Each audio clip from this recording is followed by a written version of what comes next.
Në seancën e së njëjtës, e gjithë skena politike shqiptare u bashkua për të miratuar një rezolut në mbrojtje të 4 ishullëhesve të ushtrisë çlirimtare të Kosovës, të cilët përballen me akuza për krime lufte në gjykatën speciale në Hag. Rezoluta u miratua me 92 vota pro, duke reflektuar një unitet të rrallë mes partive të majta dhe të djathta. Projekti rezoluta u propozua në fillim të seancës nga Taulant Balla, kreu i grupit parlamentar socialist, ndërsa u hartua në bashkëpunim nga socialisti Igli Hasani dhe demokrati Tritan Shehu.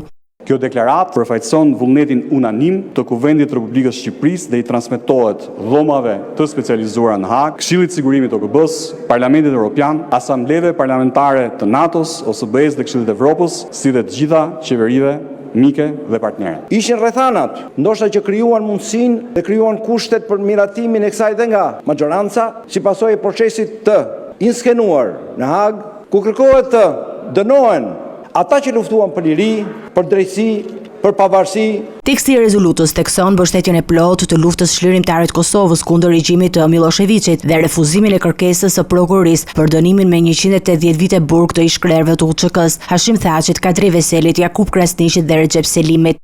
Lufta e ushtrisë çlirimtare të Kosovës që ju imponua popullit të Kosovës nga shtypja dhe gjenocidi kriminal i Slobodan Miloševićit rezultoi se ka qenë e drejtë dhe historike. Dhe kjo është një çështje për cilin ne si parti politike jemi shprehur qartë, sikundër jemi shprehur qartë për pavarësinë e udhëheqësve të UÇK-s që sot ndodhen në Hag. Në mendimin tim personal, zyra e prokurorisë speciale në Hag, ZPS, mund të quhet dhe zyra sërbe e prokurorisë në Hag. Sipas kësaj pretence dhe Bill Clinton, presidenti i Shtetit Bashkuar të Amerikës, që urdhëroi forcat e NATO-s të ndërhyjnë kundër forcave serbe që vrisnin e prisnin çdo që i dilte përpara, duhet shpallur fajtor.